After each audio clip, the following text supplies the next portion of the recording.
So this is supposed to be some intro, everything about mutual funds by Shubham. I don't know how to make an intro video, so just go watch it, man. Tell me if you liked it. Bye. Go enjoy the video. तो सबसे पहले mutual fund का literal meaning देखते हैं। Mutual fund बना है दो word से। पहला वर्ड है म्यूचुअल और दूसरा वर्ड है फंड्स। म्यूचुअल का मतलब होता है ऐसा कुछ भी जो कि कॉमन हो दो या दो से ज्यादा लोगों के बीच, यानी कि एक से ज्यादा अगर वो चीज है और वो कॉमन है उनके बीच तो वो म्यूचुअल होगी। म्यूचुअल फॉलोअर्स होते हैं, म्यूचुअल फ्रेंड्स होते हैं, यानी कि अगर दो लोगों के बीच जितने फॉलोअर्स कॉमन है उसको म्यूचुअल फॉलोअर्स बोलेंगे, फ्रेंड्स कॉमन है तो उसको फ्रेंड्स बोलेंगे म्यूचुअल। और फंड्स क्या होता है? फंड्स का मतलब होता है पैसा। पैसे को फंड्स बोलते हैं, nothing complicated about it. Funds नहीं है इसका मतलब पैसे नहीं है, फंड्स आए इसका मतलब पैसे आए। तो म्यूचुअल फंड्स का क्या लिटरल मीनिंग हुआ? म्यूचुअल फंड्स का लिटरल मीनिंग ये हुआ कि ऐसा पैसा जो कि दो या दो से ज्यादा लोगों के बीच कॉमन है उसको हम लोग कहते हैं म्यूचुअल फंड्स। मतलब दो या दो से ज्यादा लोगों के पैसे को हम लोग म्यूचुअल फंड्स कहते हैं। अब हम लोग देखते हैं कि इसका एक्चुअली मीनिंग होता क्या है म्यूचुअल फंड। अब म्यूचुअल फंड एक्चुअली काम कैसे करता है, प्रैक्टिकलिटी क्या है म्यूचुअल फंड की, तो उसको हम लोग समझते हैं एक एग्जाम्पल से। मान लो एक लड़का है जिसका नाम है शुभम। शुभम के पास 500 रुपए हैं जो वो हर मंथ इन्वेस्ट करना चाहता है। पर मंथ 500 रुपए इन्वेस्ट करना चाहता है। अब ये इन्वेस्ट कहां कर सकता है? सीन टू टेक 4 गो। अब म्यूचुअल फंड प्रैक्टिकल में क्या है, एक्चुअली म्यूचुअल फंड है क्या, उसको हम लोग समझते हैं एक एग्जाम्पल से। मान लो एक लड़का है जिसका नाम है शुभम और शुभम के पास 500 रुपए हैं हर मंथ इन्वेस्ट करने को। इसके पास बस 500 ही बच रहे हैं खर्च के अलावा, तो ये इसको इन्वेस्ट करना चाहता है। अब ये कहाँ इन्वेस्ट कर सकता है? ये चाहे तो जमीन में इन्वेस्ट कर सकता है, बट जमीन 500 की तो आएगी नहीं। तो दूसरा ऑप्शन इसके पास क्या बचा? स्टॉक मार्केट, जो कि बहुत कॉमन ऑप्शन है आजकल। तो स्टॉक मार्केट में शुभम गया और शुभम ने बोला कि भाई मेरे पास तो 500 रुपए हैं, I will invest that 500 in stock market. तो शुभम क्या करेगा कि एक ऐसा स्टॉक खोजेगा। मान लो शुभम ने स्टॉक खोजा ए जिसका प्राइस जो है 500 से कम है, तो शुभम तो खुश है कि वो स्टॉक मार्केट में इन्वेस्ट करेगा। शुभम ने पहले मंथ में इन्वेस्ट कर दिया 500, दूसरे मंथ में भी कर दिया। तीसरे मंथ में क्या हुआ कि वो जो ए था उसका प्राइस 500 से बढ़ के अब 600 हो गया है, पर शुभम के पास तो अभी भी 500 ही पड़ा है। तो शुभम क्या करेगा? अब तो शुभम के पास तो ऑप्शन ही चला गया ये। अब शुभम को क्या करना होगा? वापस एक कंपनी खोजनी होगी। शुभम को बी खोजना होगा जिसका प्राइस 500 है। अब शुभम उसमें इन्वेस्ट करेगा और फिर उसमें भी अगर दाम बढ़ गया, प्राइस बढ़ गया, 500 से 600 हो गया, 550 हो गया, शुभम को फिर एक सी खोजना होगा। तो ये बहुत बड़ा हैसल है एक, जो कि बार बार करना होगा क्योंकि पैसे इसके पास लिमिटेड है जो कि 500 रुपए ही है। तो शुभम ने एक दिमाग लगाया। शुभम ने बोला कि क्यों ना मैं जाके अपने जैसे कुछ और लोग खोज लूं जिनके पास 500 रुपए हैं। तो उसने ए खोजा, बी खोजा, सी खोजा, डी खोजा, ये सब लोग खोजा, सबके पास 500 रुपए हैं जो कि इन्वेस्ट करना चाह रहे हैं, बट शुभम जैसे परेशानी से ही गुजर रहे हैं ये लोग भी। इनको समझ नहीं आ रहा है कि कहाँ इन्वेस्ट करें, इनका खरीदा हुआ स्टॉक बढ़ जाता है, फिर इनको नया रिसर्च करना पड़ता है। तो शुभम इनके पास गया और बोला कि तुम लोग अपना सारा पैसा मुझे दे दो, ये भी इधर आएगा सब, ये अपना पैसा। सब बोले ठीक है दे देते हैं। अब सब मिला के हो गए 2500। अब शुभम ने क्या किया? इस सारे लोगों का पैसा, अपना पैसा सब लेके 2500 को लेके इन्वेस्ट कर दिया कहाँ? स्टॉक मार्केट में। शुभम गया स्टॉक मार्केट में और उन 2500 को इन्वेस्ट करना चालू किया। शुभम ने 2 स्टॉक्स खरीदे, एक स्टॉक्स 1500 का, एक स्टॉक 1000 रुपए का। अब शुभम ये हर महीने कर रहा है। 1500 का अगर प्राइस 1700 हो गया तो शुभम बाकी बचे 800 रुपए को बचा ले रहा है और जब अगले महीने 2500 आ रहे हैं तो उसमें ऐड कर दे रहा है। अब वापस इस 3300 को इन्वेस्ट कर रहा है। अब 3300 को फिर किसी में इन्वेस्ट कर रहा है, कुछ बच रहे हैं, तो अब 500 के बदले शुभम के पास 2500 रुपए इन्वेस्ट करने को, जो कि क्या है? इन 5 लोगों का म्यूचुअल है, म्यूचुअल पैसा है, यानी कि ये म्यूचुअल फंड है ये 2500 रुपए। और वो 2500 रुपए स्टॉक में इन्वेस्ट हो रहे हैं। मान लो जो 2500 रुपए इन्वेस्ट हो रहे थे, इस 2500 रुपए पे 10% की रिटर्न आ गई। 10% का रिटर्न मतलब 250 रुपए रिटर्न। अब 250 रिटर्न कैसे बटेगा? 5 लोगों ने इक्वल पैसे दिए हैं तो सबको 50-50 चला जाएगा। अब सब शुभम भी 50 रुपए लेगा, ए भी 50, बी भी 50, सी भी 50, डी भी 50, सबको 50-50 रुपए का प्रॉफिट हो गया। ये हो गया पूरा कॉन्सेप्ट म्यूचुअल फंड का। अब म्यूचुअल फंड यही है, सेम चीज है बट बड़े स्केल पे है बस। तो उसको समझते हैं कि म्यूचुअल फंड एक्चुअली काम करता है और इसको कंपेयर करते हैं एक्चुअल म्यूचुअल फंड से। तो यहां पे जो हमारा शुभम था वो नन अदर देन था हमारा फंड मैनेजर, एक ऐसा बंदा जो हमारा फंड मैनेज कर रहा है, फंड मैनेजर।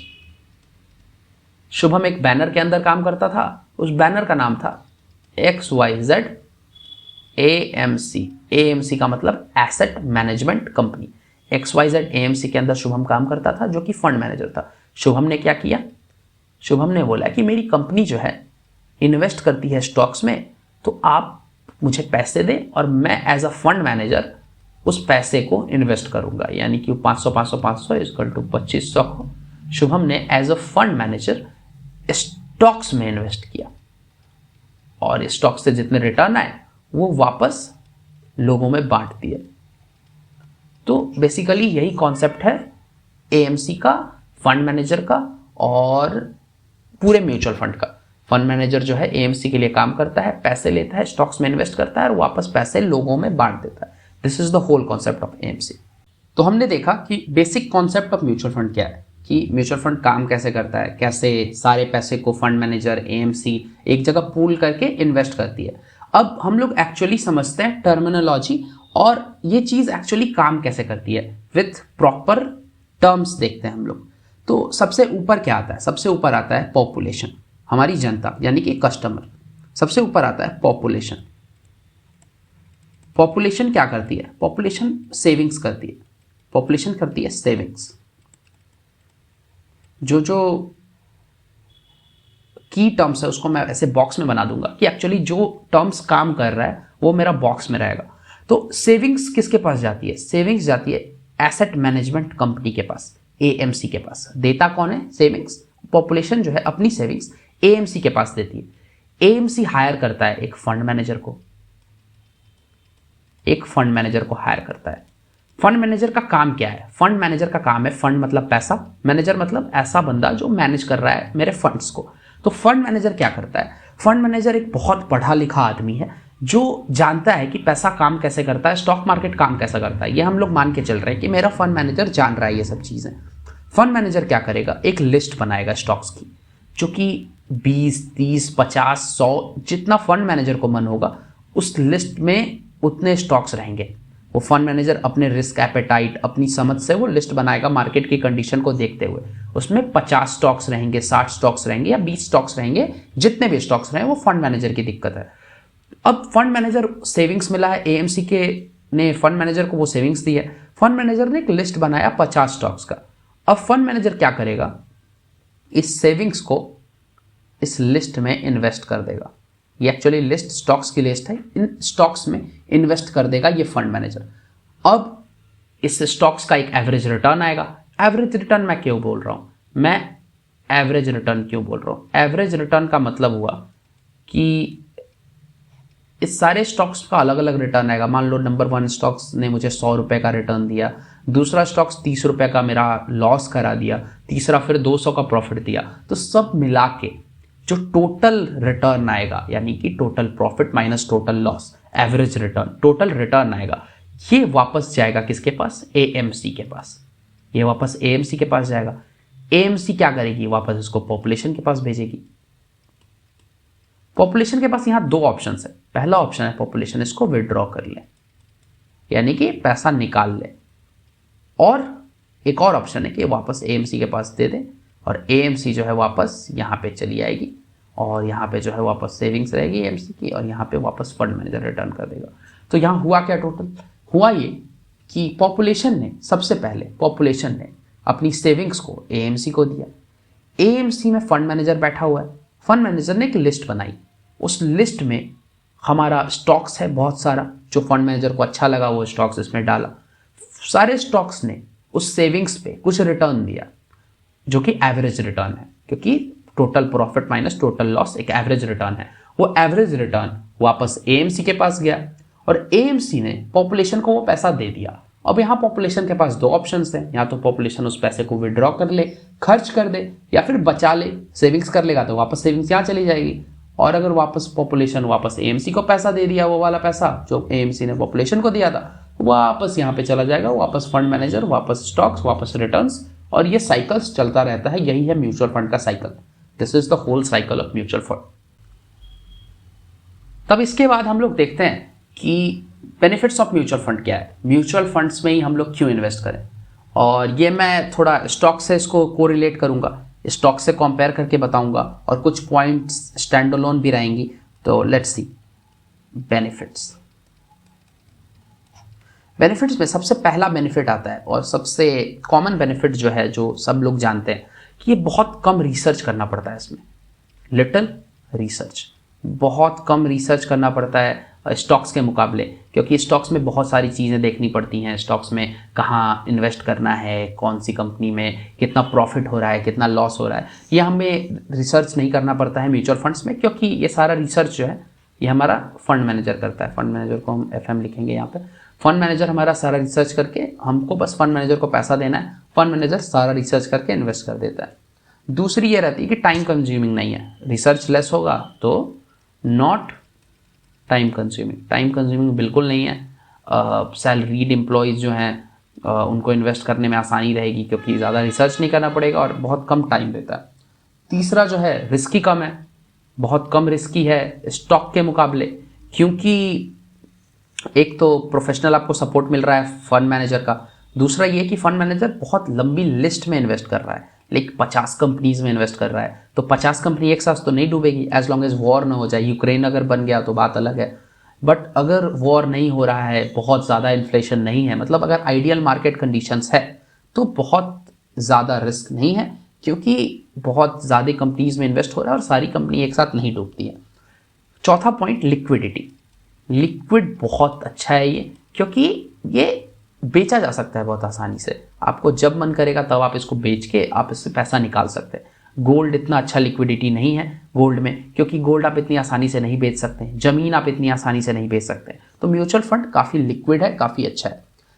पांचवा प्रो मैनेजमेंट, जो मैं उस समय से बोल रहा हूँ कि मैनेजमेंट आपका प्रोफेशनल है, ठीक है, मैनेजमेंट जो है आपका प्रोफेशनल है, और क्योंकि ये पढ़ा लिखा बंदा है आपका फंड मैनेजर, तो ये इन्वेस्ट करना जानता है, तो आपको एक गाइडेंस मिलेगा प्रोफेशनलिज्म का। वहाँ पे एक प्रोफेशनल बंदा बैठा है जो कि इमोशंस में नहीं बहता है और वो देख समझ के स्टॉक खरीद और बेच रहा है। छठा और शायद बहुत इंपॉर्टेंट पॉइंट है ये कि रेगुलेटेड है ये, गवर्नमेंट इसको जो है बैक कर रही है, गवर्नमेंट इस पर नज़र रखी हुई है, गवर्नमेंट के एसोसिएशंस जो हैं म्यूचुअल फंड्स में स्कैम ना हो इसकी पूरी कोशिश कर रहे हैं। थोड़ा बहुत स्कैम कभी कभी हो जाता है, बट वो मैं बात नहीं करूँगा यहाँ, ओके। सो कभी कभी स्कैम हो जाता है, बट वो पैसा आपका सेफ रहता है, पैसा आपका कहीं नहीं जाएगा, इंश्योर्ड है पैसा, आपको पैसा वापस मिलेगा रिटर्न्स के हिसाब से, जितना आपका रिटर्न होगा उस हिसाब से आपका हक का पैसा आपको नहीं जाएगा। रेगुलेटेड होता है, कोई चीटिंग नहीं कर सकता है। लोग करते हैं चीटिंग, बट लाइक वो रेगुलेटेड चीटिंग है, उतनी चीटिंग वो करेंगे, तो चीटिंग होती है, बट लाइक ऐसा चीटिंग नहीं होगा जिसमें आपका लॉस हो। तो ये बहुत ही ज़्यादा वो है कि रेगुलेटेड है। ज़मीन आपका रेगुलेटेड नहीं है, कोई किसी का ज़मीन बेच देता है, तो that shit is not regulated, but ये रेगुलेटेड है। और म्यूचुअल फंड का सबसे बड़ा बेनिफिट है, जो कि मुझे लगता है कि सबसे बड़ा बेनिफिट है, वो है टैक्स। टैक्स बेनिफिट्स बहुत कमाल के हैं म्यूचुअल फंड्स के। सेक्शन 80C के हिसाब से आपको जो है 1.5 लाख तक आप बचा सकते हो अगर आप म्यूचुअल फंड में इन्वेस्ट करते हो। 1.5 लाख तक।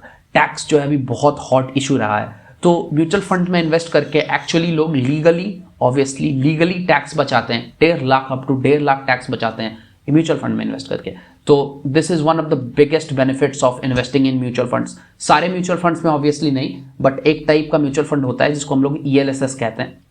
तो इसके बारे में हम लोग डिटेल में बात करेंगे। टैक्स हमारा वीडियो में एक सेक्शन होने जा रहा है जिसपे हम डिटेल में बस टैक्स के बारे में बात करेंगे, तो उसमें हम लोग ELSS के बारे में भी बात करेंगे। तो फिलहाल moving on to the next topic. Next topic है हमारा टाइप्स ऑफ म्यूचुअल फंड्स। तो म्यूचुअल फंड्स जो है एक इन्वेस्टमेंट इंस्ट्रूमेंट है, तो ऑब्वियसली इसके टाइप्स भी होंगे। तो let's talk about different types of mutual fund. तो सबसे पहला और सबसे ज़्यादा जिसके बारे में हम लोग बात करेंगे इस वीडियो में, वो है हमारा इक्विटी। इक्विटी के बारे में हम लोग बहुत बात करेंगे इस वीडियो में। इक्विटी का मतलब होता है स्टॉक्स। सिंपल टर्म्स में इक्विटी मतलब स्टॉक्स, आपको बस इतना ही जानना है कि इक्विटी का मतलब होता है स्टॉक्स। तो स्टॉक्स वाला जो म्यूचुअल फंड होगा, जिसमें फंड मैनेजर हमारा लिस्ट जो बनाएगा स्टॉक्स का, उसमें मतलब जो लिस्ट बनाएगा हमारे इन्वेस्टमेंट जहाँ जहाँ करना है उसका, अगर उसमें सारे स्टॉक्स ही होंगे तो उसको हम लोग इक्विटी का म्यूचुअल फंड बोलते हैं। तो ये हमारा बेस्ट रिटर्न्स देता है इक्विटी का म्यूचुअल फंड। तो हम लोग इसी के बारे में बात करेंगे, इसी में इन्वेस्टमेंट के बारे में बात करेंगे आगे भी वीडियो में। दूसरा होता है हमारा डेप्ट। डेप्ट मुझे उतना पसंद नहीं है, डेप्ट बुढ़े लोगों का इन्वेस्टमेंट इंस्ट्रूमेंट है डेप्ट म्यूचुअल फंड। डेप्ट में एक्चुअली गवर्नमेंट बैक डेप्ट्स जो होते हैं, बॉन्ड्स जो होते हैं, उसमें इन्वेस्ट होता है और इसमें ज़्यादा नहीं 6-7% का आपको रिटर्न मिल जाएगा अगर आपकी किस्मत अच्छी रही तो डेप्ट उतना अच्छा हम लोग बात नहीं करेंगे डेप्ट के बारे में। डेप्ट के बारे में बात करेंगे एक्चुअली कंपैरिजन में बात करेंगे, कौन सा अच्छा है, किसके लिए क्या अच्छा है, उस बारे में बात करेंगे। बट स्टैंड अलोन डेप्ट के बारे में, डेप्ट में कैसे इन्वेस्ट करना है, this video is not about that. Third हमारा बहुत ही बढ़िया फंड है जो कि है इंडेक्स फंड। इंडेक्स फंड भी एक तरह का इक्विटी फंड है। और इंडेक्स इसलिए कहते हैं, इंडेक्स बेसिकली एक प्रीमेड लिस्ट होता है जो कि ऑर्गेनाइजेशंस ने बनाई होती है। तो जैसे हमारा निफ्टी 50 है, निफ्टी 50 हो गया, हमारा जो है सेंसेक्स हो गया, तो ये हमारा जो है इंडेक्स सब है। ये प्रीमेड है, गवर्नमेंट बैक एजेंसी सेबी ने बनाया है ये सब इंडेक्स। तो ये इंडेक्स में इन्वेस्ट करना रिलेटिवली सेफर होता है ये वाले इंडेक्स में इन्वेस्ट करना। ये इंडेक्स नहीं है एक्चुअली, ये फंड मैनेजर ने लिस्ट बनाई है, वो फंड मैनेजर अपने दिमाग से बनाया है ये सामान। और इसमें अगर हम इन्वेस्ट करेंगे तो ये कभी नीचे नहीं जाएगा क्योंकि ये गवर्नमेंट के बैक्ड है, तो ये थोड़ा सा सेफ होता है, हल्का रिटर्न भी कम देता है। बट हम लोग इसको कंपेयर करेंगे कि किसके लिए इंडेक्स फंड है, किसके लिए जो है ये AMC वाला इक्विटी का जो फंड है वो है। तो इस बारे में बात करेंगे। इंडेक्स फंड मुझे काफ़ी पसंद है, तो we will talk about that in detail. चौथा फंड जो है जिसके बारे में हम लोग बात करेंगे वो sector fund. Sector fund actually normal लोगों के लिए नहीं होती है, लोग इन्वेस्ट कर देते हैं बट इसमें रिसर्च चाहिए। अगर आपको सेक्टर फंड से पैसे बनाने हैं विदाउट लक तो आपको इसमें रिसर्च करना पड़ेगा। और सेक्टर फंड एक्चुअली होता क्या है, let's understand that. Sector fund मतलब फंड मैनेजर जब फंड का लिस्ट बनाते टाइम, जो लिस्ट की बात हम कर रहे थे, ये वाला लिस्ट, ये बनाते टाइम जब वो एक ही सेक्टर के स्टॉक्स का वो लिस्ट बनाए, जैसे मान लो कि IT सेक्टर, तो फंड मैनेजर बस IT सेक्टर्स के स्टॉक उठा के लिस्ट बनाए, TCS डाले उसमें इन्फोसिस डाले, उसमें LTI डाले, LTIM माइंट्री, उसमें टेक महिंद्रा डाले, टेक-एम। अगर बस यही सब डाल के वो अगर वो लिस्ट को बनाए, बस उस फंड में बस टेक के स्टॉक रहेंगे, IT के स्टॉक रहेंगे, तो उसको हम लोग सेक्टोरल फंड बोलते हैं। यानी कि वो IT सेक्टर का फंड है, यानी कि ये IT सेक्टर का फंड है। हो सकता है कि कंस्ट्रक्शन से बनाए, कंस्ट्रक्शन में लार्सन एंड ट्यूब्रो ले ले, लार्सन ट्यूब्रो कंस्ट्रक्शन की कंपनी है, अल्ट्राटेक ले ले, सीमेंट वाली कंपनी। तो अगर ये बनाएगा तो उसको हम लोग कंस्ट्रक्शन सेक्टर का कहेंगे म्यूचुअल फंड। इसमें दिक्कत क्या है सेक्टर फंड्स में? दिक्कत ये है कि अगर मान लो IT सेक्टर पूरा डाउन गया तो मेरा पूरा फंड डाउन चला जाएगा। इसमें मुझे बचाने के लिए नीचे कोई वो नहीं मिलेगा, कोई मुझे सपोर्ट नहीं मिलेगा। पूरा IT गया तो पूरा IT फंड मेरा पूरा चला जाएगा नीचे। अगर ये मिक्स्ड फंड रहता है जो कि इक्विटी फंड्स होते हैं, वो उसमें सब कुछ रहता है, एक कंपनी IT की, एक कंपनी बैंक की, एक कंपनी कंस्ट्रक्शन की। तो मान लो IT सेक्टर डाउन है तो बैंक सेक्टर तो अप है, तो ये मेरा कैंसिल आउट हो जाता है और मेरा रिटर्न्स जो है स्टेबल रहता है। बट IT फंड्स में सिर्फ अगर मान लो नीचे चला गया, IT फंड्स 20% से गिर गए तो मेरा पूरा फंड 20% से गिर जाएगा। तो दैट्स द थिंग, ये रिस्क है। कंस्ट्रक्शन सेक्टर में सेम, अगर कंस्ट्रक्शन ऊपर गया तो मेरा प्रॉफिट भी होगा, बट अगर कंस्ट्रक्शन नीचे आ गया अचानक से तो मेरा लॉस भी होगा। तो मुझे पता रहना चाहिए सेक्टर फंड में इन्वेस्ट करने से पहले कि कौन सा सेक्टर अभी बुलिश है, कौन सा सेक्टर ऊपर जा सकता है। तो उसमें रिसर्च बहुत लगता है। This is not for beginners. अगर आपको इतना ही है कि IT सेक्टर तो ऊपर जाएगा ही, IT का तो ज़माना है, तो you can invest in IT, but this is not preferred in long term. क्योंकि कितना टाइम है ज़माना, वो 5 साल 6 साल, but you are investing for long term, not 10-15 years. तो उसमें ऊपर नीचे होते रहेंगे, तो उसमें आपका लॉस हो सकता है, आपको उतने प्रॉफिट नहीं मिलेंगे जितना आपको यहाँ इक्विटी में मिलता। इसमें जितना मिलता उतना प्रॉफिट आपको सेक्टर में नहीं मिलेगा। तो दिस इज ऑल। और हम लोग इस पूरे वीडियो में बात करेंगे इक्विटी के बारे में, काफ़ी बात करेंगे हम लोग, इंडेक्स के बारे में बात करेंगे, हम लोग थोड़ा बहुत सेक्टर के बारे में भी बात करेंगे, बट मेन हमारा फोकस रहेगा इक्विटी और इंडेक्स पे, क्योंकि ये बेस्ट इंस्ट्रूमेंट्स हैं यंगस्टर लोगों के लिए बेस्ट इंस्ट्रूमेंट है equity mutual funds and index mutual funds. तो let's move on to the next topic. let's move on to the main part of the video, which is mutual fund analysis.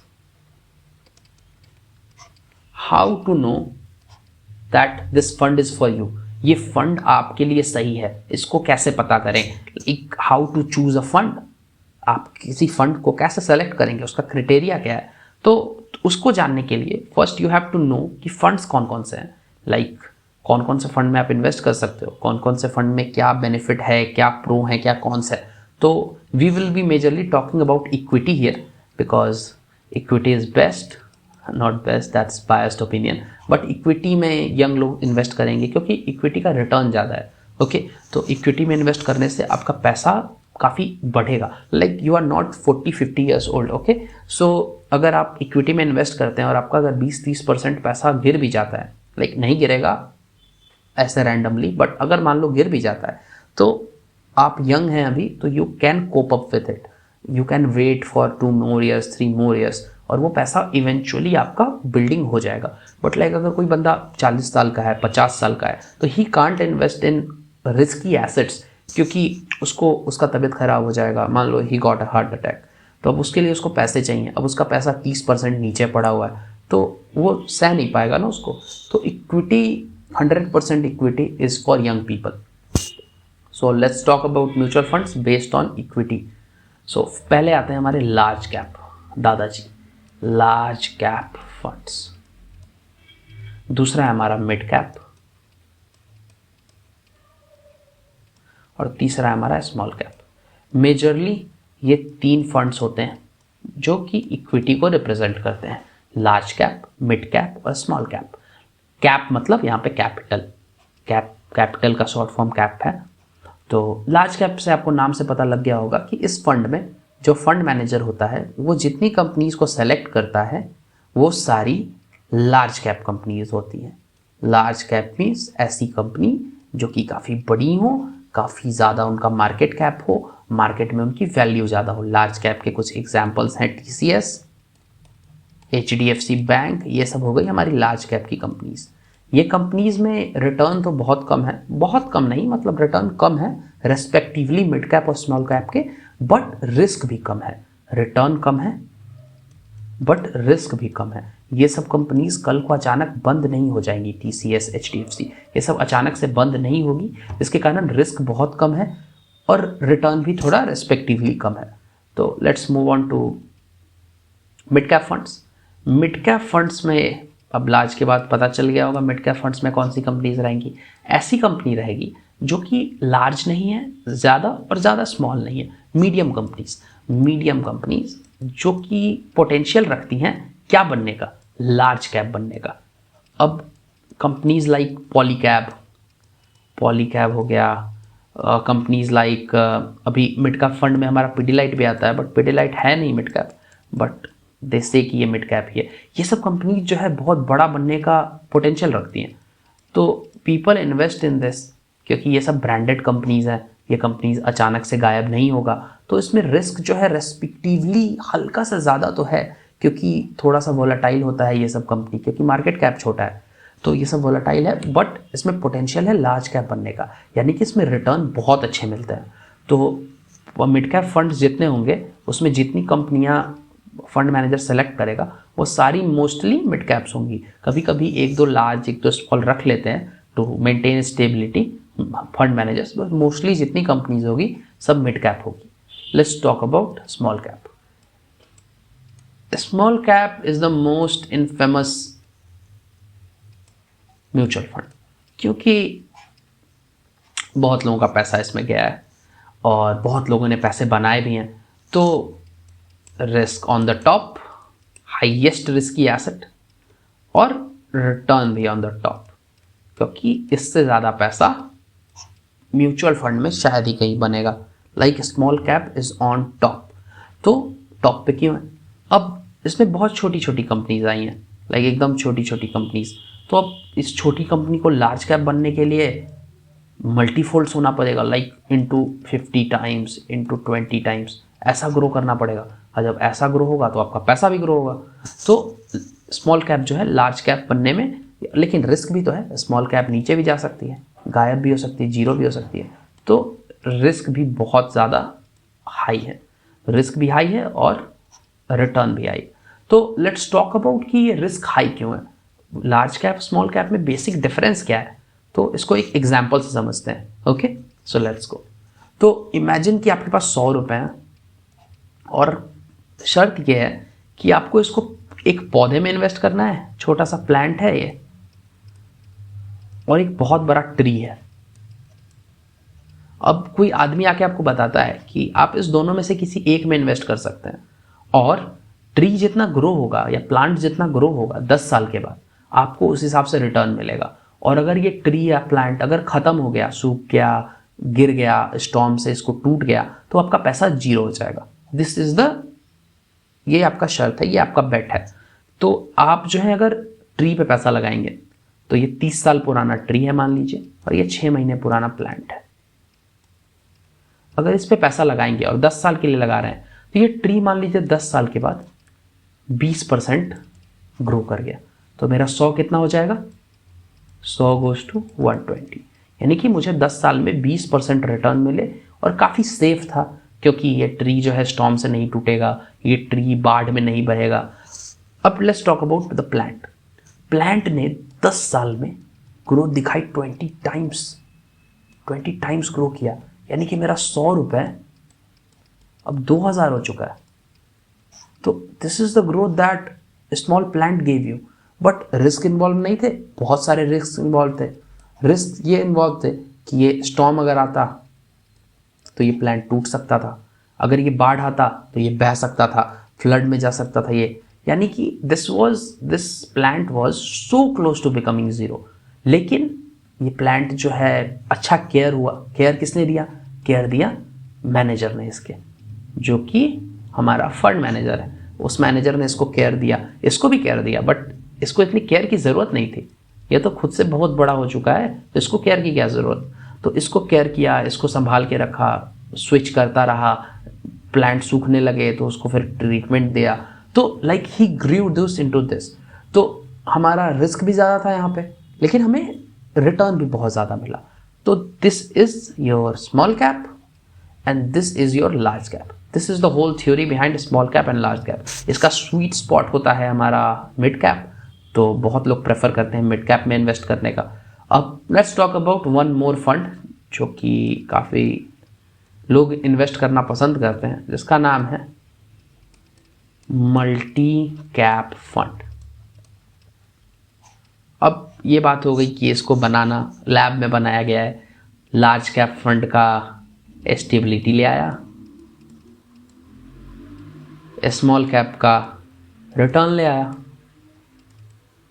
और इसको बीच में भर दिया mid cap से, mid cap से filler कर दिया, तो ये हो गया हमारा मल्टी कैप फंड। अब मल्टी कैप फंड में बड़े बड़े स्टॉक्स ऊपर रहते हैं, जिसके कारण वो स्टेबल भी रहता है, और स्मॉल कैप्स भी रहते हैं उसमें कुछ कुछ, जिसके कारण रिटर्न्स भी देता है स्मॉल कैप। अब पैसा इस तीनों में बटा हुआ है, कुछ भी प्रोपोर्शन में बटा हो सकता है, 40-20-40 बटा हो, या फिर 30-40 और 40 बटा हो, तो कैसा भी हो सकता है वो। तो इस तीनों को अगर हम कंबाइन कर देंगे तो हमारा बनता है multi cap fund. Multi cap fund जो है थोड़ा स्टेबल होता है स्मॉल कैप और मिड कैप से, रिटर्न्स ज़्यादा देता है लार्ज कैप से, तो this is an ideal fund. But किन लोगों को ये पसंद नहीं आता है, लेट्स टॉक अबाउट दैट। अब जो लोग बस चाहते हैं कि मेरा पैसा सेफ रहे और थोड़ा थोड़ा रिटर्न आता रहे, वो तो लार्ज कैप में इन्वेस्ट करेंगे।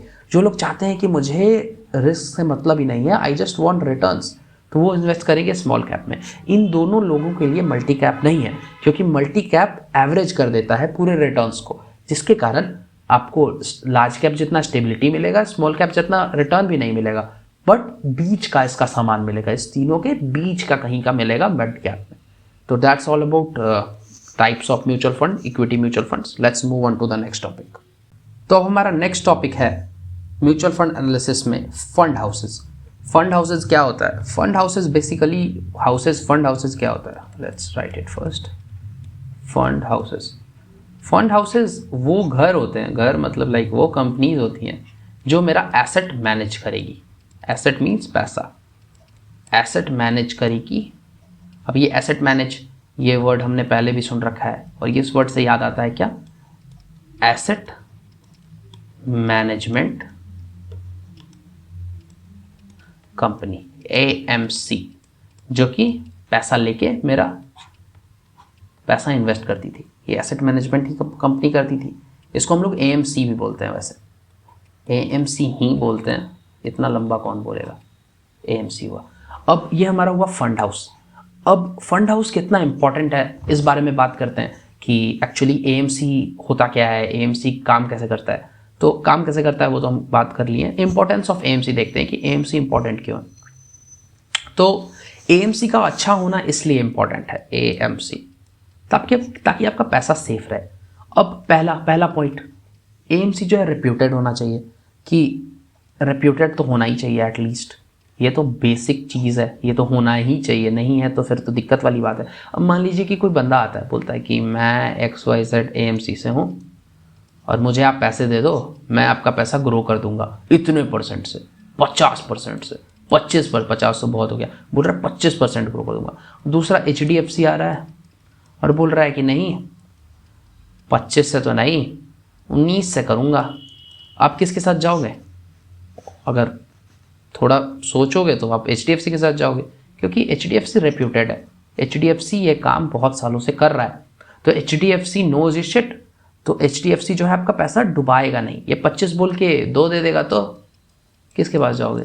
लेकिन अगर HDFC ऐसा करेगा तो HDFC के पीछे बहुत लोग हैं, HDFC जो है अरबों रुपया मैनेज कर रही है, तो HDFC को लॉस होगा। तो HDFC जो है जितना बोल रही है उतना, मतलब उसके हाथ में तो ऑब्वियसली नहीं है, बट पूरा ट्राई करेगी कि ज़्यादा से ज़्यादा रिटर्न आए, क्योंकि HDFC के गले पे एक्सिस चढ़ा हुआ है।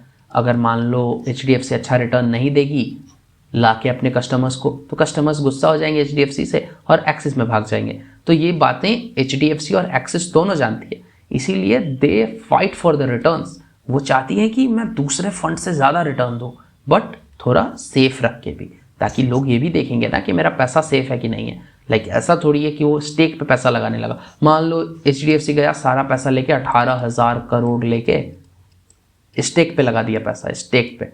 अब स्टेक पे पैसा लगा दिया, पैसा डबल हो गया, ले 100% का रिटर्न। मान लो चला गया तो 0 हो जाएगा। तो ऐसा नहीं देख सकते, हमको इक्विटी में इन्वेस्ट करना है और हमको थोड़ा सेफ करके इन्वेस्ट करना है। तो पहला पॉइंट क्या है, AMC रेप्यूटेड होना चाहिए। ऐरा गैरा AMC में हमें इन्वेस्ट नहीं करना है, हमें करना है बढ़िया इन्वेस्टमेंट अच्छे AMC में। एक्सिस, HDFC, मोतीलाल ओसवाल, पराग परेख, बहुत सारे नाम हैं, मैं सबके नाम तो याद नहीं है मुझे, बट इसमें इन्वेस्ट करते हैं क्योंकि वो रेप्यूटेड है। Let's talk about another point. दूसरा हमें क्या देखना है, हमें देखना है कि पास्ट परफॉर्मेंस क्या है, पास्ट परफॉर्मेंस। अब कोई फंड आ रहा है, कोई फंड XYZ फंड आ रहा है और बोल रहा है कि मैंने इतने रिटर्न ला दूंगा, मैं इतने रिटर्न ला दूंगा, मैं 50 ला दूंगा, मैं 35 ला दूंगा, मैं 25 ला दूंगा। अब AMC आपको डायरेक्ट तो आके नहीं बोलेगा, बट मान लीजिए इसका कोई एजेंट है या फिर कोई यूट्यूबर है जो आपको इसको प्रमोट कर रहा है, वो बोल रहा है कि इसमें इतने रिटर्न मिलेंगे। बट मैं क्या करूँगा, मैं तो समझदार इन्वेस्टर हूँ, मैं जाऊँगा और मैं इसके पुराने रिटर्न्स देखूंगा। तो इसको क्लेम को हम लोग चेक कैसे करेंगे, we will go to the websites, I will tell you the websites name. वहाँ पे हम लोग जाएंगे और we will check the past performance कि 2017 में कैसा परफॉर्म किया, 2018 में कैसा परफॉर्म किया, जब मार्केट कोविड में क्रैश हुआ था 2020 में, उस समय कैसा परफॉर्म किया ये XYZ AMC। तो अगर उस समय भी अच्छा परफॉर्म किया, 2020 में तो खैर किसी ने अच्छा परफॉर्म नहीं किया, बट अगर 2018, 2019 यहाँ तक परफॉर्म किया, फिर 2021 में जब मार्केट थोड़ा अच्छा हुआ तो यहाँ से ग्रो किया, तो we will look at these things कि अगर ये सब अच्छा है कि हाँ ये सब 30% के क्लोज है या फिर ये सब 35% के क्लोज है, तब हम लोग कह सकते हैं कि हाँ ये बोल रहा है क्लेम, तो इसका क्लेम सही हो सकता है, क्योंकि ये देगा, क्योंकि पास्ट परफॉर्मेंस जो था वो हमारा अच्छा था इस परफॉर्मेंस का। ये हुआ हमारा पास्ट परफॉर्मेंस। इसके बाद एक और चीज़ जिसपे हम लोग बहुत ज़्यादा, थर्ड पॉइंट जिसपे हम लोग बहुत ज़्यादा फोकस करते हैं, वो ट्रैक रिकॉर्ड, कि इस AMC का, इस फंड का ट्रैक रिकॉर्ड कैसा है। ट्रैक रिकॉर्ड भी वही पास्ट परफॉर्मेंस जैसा ही हुआ, बट इसमें अब फ्यू थिंग्स ऐड हो जाती हैं कि ये स्कैम तो नहीं कर रहा है। We will check out the news कि ये 2018 में, 2020 में या 2023 में कोई स्कैम का हिस्सा तो नहीं था। इसके मैनेजर्स कैसे हैं, मैनेजर्स का ट्रैक रिकॉर्ड अच्छा है कि नहीं है, मैनेजर्स अच्छी जगह से पढ़ाई की है कि नहीं, मैनेजर्स जो पहले काम कर रहे थे वो अच्छी जगह काम कर रहे थे कि नहीं। जैसे अभी एक्सिस वाले का मैनेजर जो है जिसमें मैं इन्वेस्ट करता हूँ, उसका मैनेजर इससे पहले SBI में था, तो इट वॉज गुड कि वो एक जगह कर रहा था काम, वहाँ से यहाँ आया है। ऐसा नहीं कि वो चार्ट बेच रहा था और फिर वहाँ से आ गया हो यहाँ पे, तो दैट्स नॉट अ डील। यहाँ पे SBI से एक्सेस में आया है, इसका मैनेजर का जो है ट्रैक रिकॉर्ड अच्छा है, मैनेजर ने SBI में अच्छा परफॉर्म किया था, तो वी विल चेक दैट। इस डिटेल आसानी से मिल जाती है, आई विल टेल यू कहाँ मिलेगी। और तीसरा जो हम लोग ट्रैक रिकॉर्ड देखने में ये करेंगे कि इसका जो ग्राफ है, ये हमारा ग्राफ है, ये हमारा टाइम है और ये हमारा ग्रोथ है। ओके, इसका ग्राफ ऐसा होना चाहिए, लाइक ये ऐसा भी हो सकता है, बट लाइक किसी भी दो रैंडम पॉइंट के बीच का जो ये है, ये हमेशा पॉजिटिव होना चाहिए। ऐसा नहीं हो कि ग्राफ ऐसा हो, ऐसा ग्राफ नहीं होना चाहिए। अगर ऐसा ग्राफ होगा, इसका मतलब यहां जिसने इन्वेस्ट किया वो काफी साल तक नीचे था, फिर यहां पे आने में टाइम लगा, तो ये साइक्लिक ग्राफ होगा, इसमें आपके पैसे नहीं बनेंगे। तो we need something like this. So this is the track record जो हम देखेंगे। इस ग्राफ पे आप उतना फोकस मत करिए, these are complex things, I will tell you later in this video. अब तक हमने जो किया वो क्वालिटेटिव एनालिसिस था, वो हमने क्वालिटी को चेक किया, फंड मैनेजर्स कैसे थे, AMC कैसा है। अब जिस बारे में हम बात करेंगे वो क्वांटिटेटिव एनालिसिस है।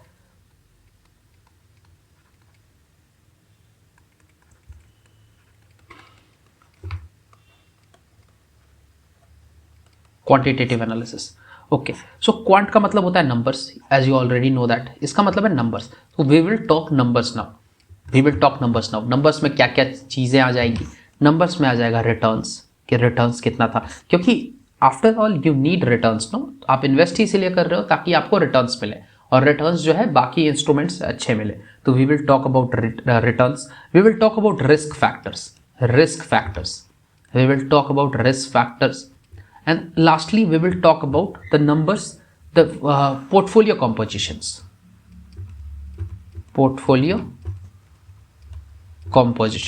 इसमें लाइक इस बारे में बात करेंगे कि लार्ज कैप कितना है, स्मॉल कैप कितना है, या फिर इस बारे में बात करेंगे कि हमारा स्टॉक का एलोकेशन कितना है। ऐसा तो नहीं है कि एक ही स्टॉक में बहुत ज़्यादा पैसा है, क्योंकि फिर अगर वो स्टॉक डाउन जाएगा तो हमारा पूरा, मान लीजिए कि आपका कोई ये फंड है, इसमें यहाँ 90% जो है एक ही स्टॉक से भरा हुआ है, तो लाइक ये स्टॉक पूरे फंड का मूड डिटरमाइन करेगा ना। अगर ये स्टॉक नीचे जाएगा, ऊपर जाएगा तो पूरा फंड ऊपर जाएगा, ये नीचे जाएगा तो पूरा फंड नीचे जाएगा। तो ये हम नहीं चाहते हैं, क्योंकि अगर if we want that we would have invested in stock only, तो इससे रिस्क बढ़ता है। तो we will talk about that, we will talk about market cap distribution, कि कितने पैसे मेरे लार्ज कैप में है, कितने परसेंट, कितने मेरे मिड कैप में है और कितने मेरे स्मॉल कैप में है। तो ये भी बहुत इंपॉर्टेंट एस्पेक्ट है, क्योंकि इफ़ मैंने लार्ज कैप में इन्वेस्ट किया है, I want most of the stocks to be large cap, और मिड कैप में करूँ तो most of the mid cap हो, या अगर स्मॉल कैप में हो तो मेरे स्मॉल कैप वाले स्टॉक्स हो। ऐसा नहीं कि स्मॉल कैप में लार्ज कैप रख दिया तो फिर उससे मेरे रिटर्न्स कॉम्प्रोमाइज होंगे। तो let's talk about these things one by one. Returns के बारे में जानने से पहले we will take a look कि अभी तक हमने क्या सीखा है, अभी तक कंक्लूजन क्या है वीडियो का, क्योंकि अब हम लोग थोड़ा एडवांस में जा रहे हैं और हम लोग थोड़ा वेबसाइट्स में जाएंगे, चेक करेंगे, कंपेयर करेंगे। तो उससे पहले I want to be sure कि आप लोगों को सारे टर्म्स पता है, कि I will be using some terms, तो आप लोग उसमें कंफ्यूज ना हो। इसके लिए लेट्स टॉक कि हमने शुरू से अंत तक अभी तक किया क्या है। तो सबसे पहले हमने जाना कि म्यूचुअल फंड होता क्या है, MF क्या होता है, वो हम लोग जाने कि बहुत सारे स्टॉक्स को और बहुत सारे फंड्स को एक जगह ला के उस बहुत सारे स्टॉक्स में इन्वेस्ट करते हैं, तो उसको म्यूचुअल फंड्स बोलते हैं। म्यूचुअल फंड्स को मैनेज करता है फंड मैनेजर, और फंड मैनेजर को हायर करती है AMC में बेसिकली सारा पैसा रहता है जिससे वो म्यूचुअल फंड्स में इन्वेस्ट करती है। उसके बाद हमने देखा कि बेनिफिट्स क्या है म्यूचुअल फंड्स के, हमने अलग अलग बेनिफिट्स देखा, टाइम कम लेता है, रिस्क कम है, टैक्स बेनिफिट्स हैं, बहुत सारे बेनिफिट्स हैं, हमने वो देखा। उसके बाद हमने देखा कि टाइप्स क्या है म्यूचुअल फंड्स के, टाइप्स क्या क्या है, इक्विटी है, डेब्ट है, और भी बहुत सारे टाइप्स हैं, इंडेक्स फंड्स है, ये सब टाइप्स हैं। उसके बाद हमने ये देखा कि म्यूचुअल फंड्स जो है, इक्विटी का म्यूचुअल फंड्स का टाइप क्या क्या है। इक्विटी में लार्ज कैप आते हैं, स्मॉल कैप आते हैं, मिड कैप आते हैं। उसके बाद हमने वो ट्री वाली एनोलॉजी ली थी कि प्लांट वर्सेस ट्री, हमने प्लांट वर्सेस ट्री देखा कि लार्ज कैप जो है रिस्की क्यों है और स्मॉल कैप जो लार्ज कैप कम रिस्की क्यों है और प्लांट जो है जो कि स्मॉल कैप है वो ज़्यादा रिस्की क्यों है। हमने दोनों का ग्रोथ पोटेंशियल देखा, दोनों का रिस्क पोटेंशियल देखा कि ट्री में कम रिस्क है, मतलब लार्ज कैप में कम रिस्क है और प्लांट यानी स्मॉल कैप में ज़्यादा रिस्क है, हमने ये देखा। उसके बाद हमने पूरा तीनों को कंपेयर किया। उसके बाद हम लोग क्वालिटेटिव एनालिसिस पे आए। उसके बाद हमने क्वालिटेटिव एनालिसिस में देखा कि कैसे हम लोग एएमसी क्या होता है और एएमसी अच्छा एएमसी कैसे होता है, ट्रैक रिकॉर्ड क्या होता है, पास्ट परफॉर्मेंस क्या होता है। हमने ये सब देखा कि पास्ट परफॉर्मेंस पे हम लोग पीछे का साल का सारा रिटर्न कंपेयर करते हैं, ट्रैक रिकॉर्ड में देखते हैं कि कंपनी ने कोई स्कैम तो नहीं किया है, पास्ट परफॉर्मेंस कैसा था, उसका फंड मैनेजर जो है वो कहाँ काम करता था, और एएमसी में हम चाहते हैं कि रेप्यूटेड एएमसी रहे। हमने इतनी चीज़ें अभी तक देखी हैं। तो अब हम लोग बढ़ते हैं आगे की तरफ। हम लोग अब थोड़ा नंबर्स का गेम खेलेंगे, हम लोग रिटर्न्स की तरफ देखेंगे। और fasten your seat belts man, let's go. तो we will be talking about returns. तो हमने अभी तक जितनी बात की सबका राजा है returns. Very very very important. हम लोग रिटर्न्स के लिए ही हर कुछ कर रहे हैं। वी वॉन्ट मोर रिटर्न्स, जितना ज़्यादा मिल सके उतना ज़्यादा हम लेने को तैयार हैं। We want maximum returns, return से कोई कॉम्प्रोमाइज़ नहीं चलेगा। अब हम लोग रिटर्न्स चाहते हैं, जो कि बहुत ज़्यादा रिटर्न्स चाहते हैं, क्योंकि हम लोग रिटर्न्स के लिए इन्वेस्ट कर रहे हैं। तो अब हम लोग देखेंगे कि हम लोग रिटर्न्स हम लोगों को कितना चाहिए। तो पहले थोड़ा नंबर्स देखते हैं कि नंबर्स एक्चुअली रिप्रेजेंट क्या करता है। तो रिटर्न्स जो है आपको जो है निफ्टी 50 भी छोड़ो, सबसे पहले एफडी पे आओ। एफडी आपको रिटर्न देता है 7% का। 7%। पहले लोग एफडी में इन्वेस्ट करते थे, सिर्फ एफडी में इन्वेस्ट करते थे 7% का। एफडी आपका 7% पे 10 साल में पैसा डबल कर देता है। 10 ईयर्स में आपका पैसा इंटू 2 हो जाता है। ये रिटर्न्स पे आएंगे, बात करेंगे, पहले बेसिक समझते हैं होता क्या है। 10 साल में पैसा डबल कर देता है। अब ये निकालें कैसे कि कितने साल में पैसा डबल होगा इस एक स्पेसिफिक रिटर्न्स पे। तो एक 72 रूल होता है। 72 रूल, अगर आपको पता करना है कि आपका पैसा कितने साल में डबल होगा, तो आप जो है जितना परसेंट का आपको रिटर्न मिल रहा है उससे आप 72 को डिवाइड कर दीजिए। जैसे एफडी में मुझे 7% का मिल रहा है, तो I will divide 72 by 7, it goes to 10.2, यानी कि ऑलमोस्ट 10 ईयर्स में मेरा पैसा डबल होगा। You can check it.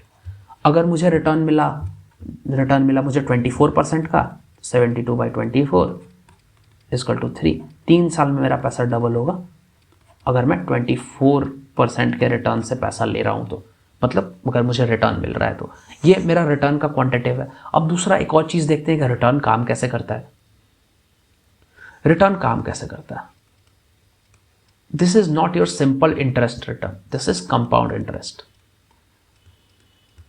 तो अगर आपको 10% का रिटर्न मिल रहा है, दैट मीन्स फर्स्ट ईयर में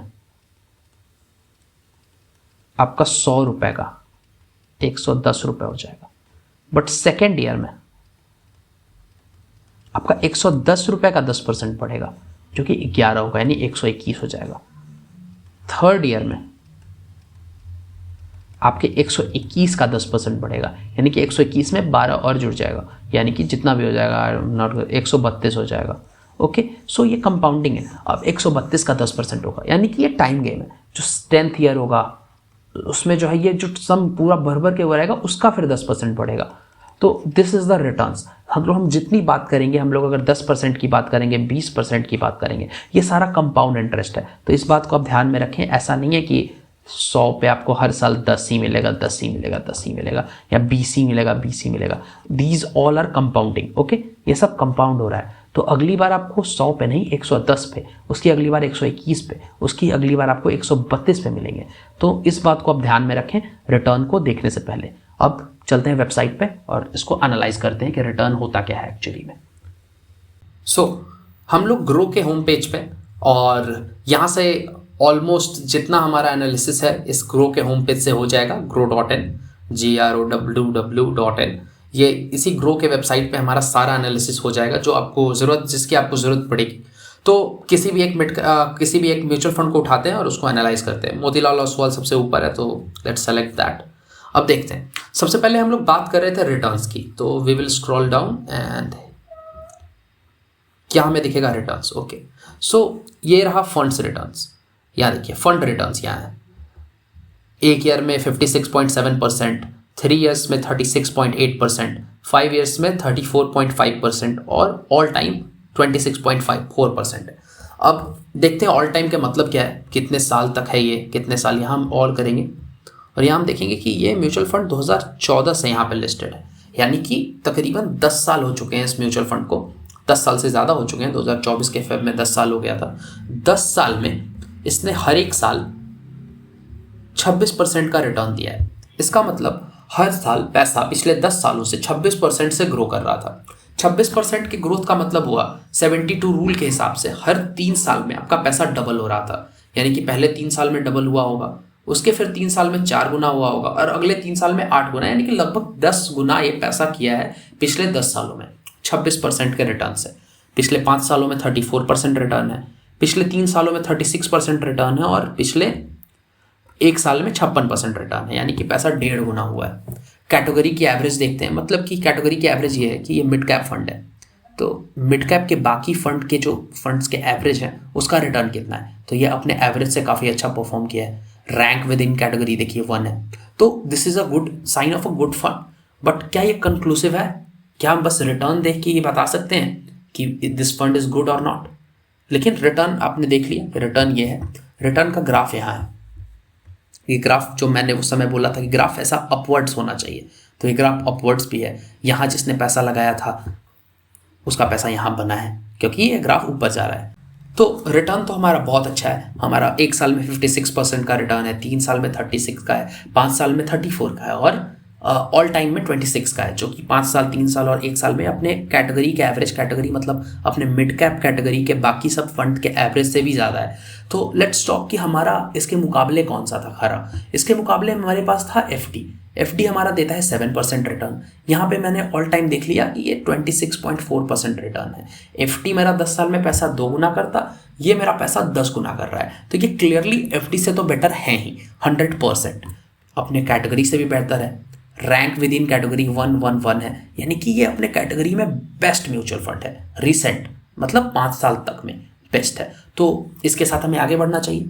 नहीं, हम एक चीज़ और चेक करेंगे, एक चीज़ और चेक करेंगे। क्या वो है हमारा सेक्टोरल एलोकेशन। हम जो है पोर्टफोलियो कंपोजिशन चेक करेंगे कि ये एक्चुअली पोर्टफोलियो भी अच्छे से मैनेज कर रहा है कि नहीं। तो हम आएंगे यहाँ पे, ये हमारा पोर्टफोलियो वाला सिस्टम है। अब हम लोग देखेंगे कि सबसे पहला चीज़ देखेंगे कि सेक्टर एलोकेशन। यहाँ पे सेक्टर एलोकेशन है, टेक सेक्टर में 20%, सर्विस सेक्टर में 18% लगभग, ऑटोमोबाइल में 16%, कैपिटल गुड्स में 15%। मतलब यहाँ हम देख सकते हैं कि सारे में ठीक ठाक परसेंट है। ऐसा नहीं है कि टेक्नोलॉजी में ही 20% भर दिया हो, मतलब 30% 40% भर दिया हो, 20 तो दिया ही हुआ है। सर्विस में 5 ही हो, ऑटोमोबाइल में बहुत ज़्यादा हो। अगर मान लो ऑटोमोबाइल में 50% रहेगा तो ऑटोमोबाइल सेक्टर जब डाउन होगा तो पूरा मेरा वो डाउन हो जाएगा, मेरा पूरा जो है सिस्टम, मेरा पूरा म्यूचुअल फंड डाउन हो जाएगा। इसलिए एलोकेशन बहुत सही है, 20% है, 18 है, 16 है, 15 है, तो उस हिसाब से नीचे है। अब देखते हैं कि कैश प्लस इक्विटी कितना है। अब इक्विटी यानी कि 99.4% ये इक्विटी में है, यानी कि ये इतना इन्वेस्टेड है। जो सबसे पैसा लिया है उसका ऑलमोस्ट इन्वेस्टेड है, तो थोड़ा सा रखे हुआ है, ये थोड़ा गिरे तो और खरीदने के लिए, तो दिस इज गुड। इस पर उतना फोकस नहीं भी करेंगे तो चलेगा, क्योंकि हमारा समझदार है एसेट मैनेजमेंट फंड मैनेजर जो है वो समझदार है। अब हम लोग देखेंगे कि कंपनीज में, एक कंपनी में तो ज़्यादा इन्वेस्ट नहीं किया है। अब हम यहाँ क्या देख रहे हैं कि पॉलीकैब में कितना इन्वेस्टेड है, 10%, कोफोज में 10%, कल्याण में 10% और इसमें 10%, यानी कि पहले टॉप 4 कंपनी में ही 40% इन्वेस्टेड है।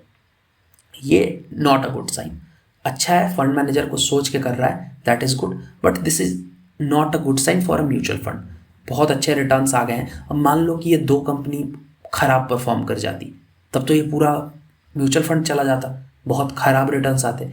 तो these companies perform good, Zomato 2-3 times हो गया, इसके कारण ये परफॉर्म कर गया अच्छा। बट म्यूचुअल फंड के लिए ये 10% का एलोकेशन इज नॉट गुड, वो भी इतनी सारी कंपनीज में। बट अगेन मोतीलाल ओसवाल का हमेशा से मोटो रहा है कि छोटी छोटी पोर्टफोलियो बनाती है और उससे रिटर्न अच्छा लाती है, तो this is not a big deal, हम लोग इसको देख सकते हैं।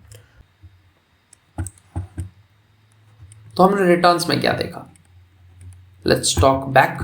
तो रिटर्न्स में क्या देखा, रिटर्न्स में देखा कि मोतीलाल ओसवाल लास्ट 10 ईयर्स में 26% का रिटर्न दे रहे हैं। हमारा FD जो है वो 7 का दे रहा है और हमारा निफ्टी 50 जो है वो 13% का दे रहा है।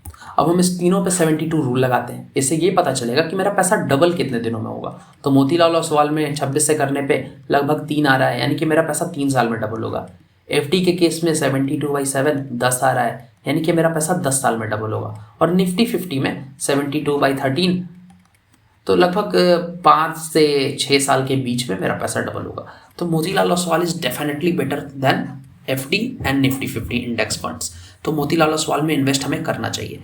अब इस बात के कंक्लूजन तक हम कैसे पहुंचे हैं? हमने दूसरा चीज भी कंपेयर किया है। हमने दूसरा क्या कंपेयर किया है कि पोर्टफोलियो कंपोजिशन कैसा था। पोर्टफोलियो कंपोजिशन कैसा था? पोर्टफोलियो कंपोजिशन में हमने क्या चेक किया कि एक ही कंपनी में जो है बहुत सारा एलोकेशन ना हो। ऐसा नहीं हो कि 20% एक ही कंपनी में हो। हमने दूसरा क्या चेक किया? दूसरा ये चेक किया कि एक ही सेक्टर में बहुत सारी, ऐसा नहीं कि 30% 40% एक ही सेक्टर में पैसा पड़ा हुआ हो। अगर मान लो IT सेक्टर में मैं अपना आधा पैसा डाल दूंगा 50% और ये IT सेक्टर गिर गया बहुत ज़्यादा, तो मेरा पूरा पैसा गिरेगा ना। बाकी 50 अगर बचा भी रहे तो ये 50 अगर 30% गिर गया और ये अगर ब्रेक इवन है तो मेरा पूरा पैसा 15% गिर जाएगा। समझ रहे हो? This is basic maths. तो ये पूरा पोर्टफोलियो, तो हम लोग 2 चीज़ का नोटिस करेंगे। अब लेट्स टॉक अबाउट कि अभी तक हमने क्या सीखा क्वांटिटेटिव में हमने क्या सीखा?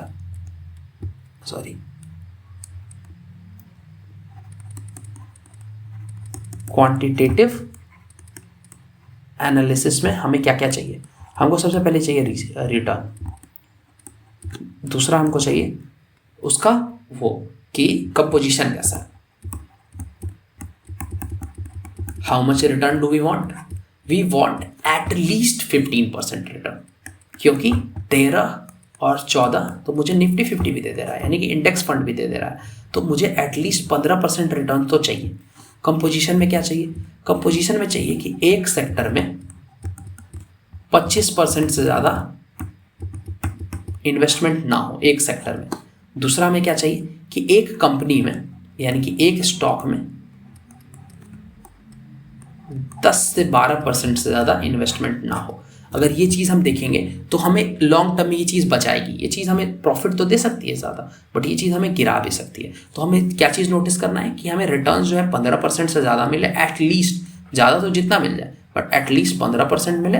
और दूसरा चीज़ ये देखना है कि एक ही सेक्टर में 25-30% से ज़्यादा ना हो और कंपनी में 10-12-13% से ज़्यादा ना हो। ये फिक्स नहीं है। अगर मान लो कोई बहुत अच्छा म्यूचुअल फंड है, उसका रिटर्न काफ़ी अच्छा है और उसमें 14% है एक कंपनी में, तो भी you can go with it, but थोड़ा रिसर्च करना पड़ता है इस पर। Okay, so let's move on to the next topic. Quantitative analysis का एक और बहुत ही इंपॉर्टेंट फैक्टर है जो कि है रिस्क एनालिटिक्स। रिस्क एनालिसिस करना भी बहुत इंपॉर्टेंट है और रिस्क एनालिसिस होता है रिस्क मैट्रिक्स से। रिस्क मैट्रिक्स क्या है? Let's see. रिस्क मैट्रिक्स में 4 चीजें आती हैं। 4 चीजें। पहला आता है हमारा अल्फा। सबके बारे में बारी बारी से बात करेंगे, बट देख लेते हैं क्या होता है अल्फा। दूसरा आता है हमारा बीटा। तीसरा आता है हमारा शार्पी और चौथा आता है हमारा सॉर्टिनो। अल्फा क्या है?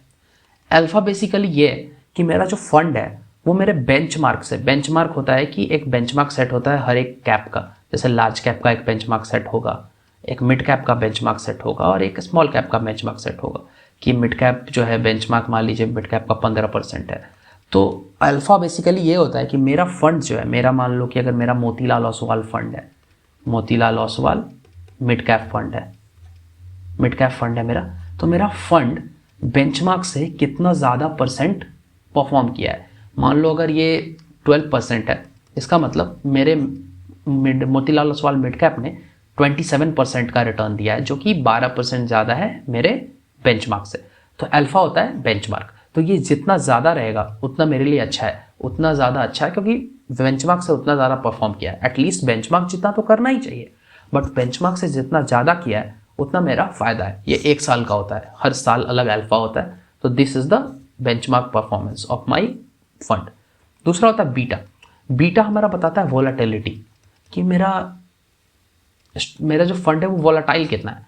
तो अगर ये 1 से कम है, 1 से अगर ये कम है बीटा, इसका मतलब वॉलेटाइल कम है। अगर ये 1 से 1 से ज़्यादा हो गया ना, 1 से अगर ज़्यादा है बीटा, इसका मतलब वॉलेटाइल ज़्यादा है। और अगर 1 से कम है बीटा, इसका मतलब वॉलेटाइल नहीं है। किसके मुकाबले? मार्केट के मुकाबले। मार्केट जितना वॉलेटाइल है उससे थोड़ा कम वॉलेटाइल है मेरा फंड, अगर बीटा 1 से कम होगा तो। और अगर मार्केट नॉर्मल है और मेरा फंड वॉलेटाइल है, इसका मतलब बीटा जो है हमारा 1 से ज़्यादा है। शार्पी क्या होता है? Let's talk about sharpy. Sharpy होता है हमारा, शार्पी ग्रेटर देन 1 होना चाहिए। ये जो है अगर ग्रेटर देन 1 होगा, इसका मतलब है कि जितना रिस्क लिया जा रहा है ना, वो इक्वल टू है मेरे रिटर्न के। मतलब रिस्क जितना लिया जा रहा है उस हिसाब से मेरा रिटर्न मिल रहा है। अगर शार्पी 2 है, इसका मतलब मेरे रिटर्न लाने के लिए बहुत ज़्यादा रिस्क लिया जा रहा है। शार्पी मेजर करने का बहुत ही कॉम्प्लेक्स फॉर्मूला है, we will not get into that, but इतना समझ लीजिए कि आपका शार्पी जो है 3 से कम रहना चाहिए।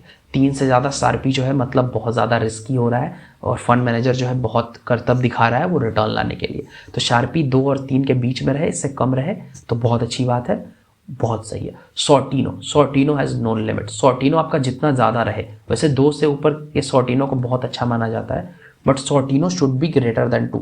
सॉर्टिनो 2 से तो ज़्यादा रहना ही चाहिए। सॉर्टिनो जितना ज़्यादा रहा उतना अच्छा है, मतलब आपका इन्वेस्टमेंट उतना ग्रो करेगा, उतना ग्रो कर रहा है, यानी कि एटलीस्ट 2 तो रहना ही चाहिए। 2 से जितना ज़्यादा रहा उतना अच्छा है। तो लेकिन ये 4 चीज़ चेक करना है।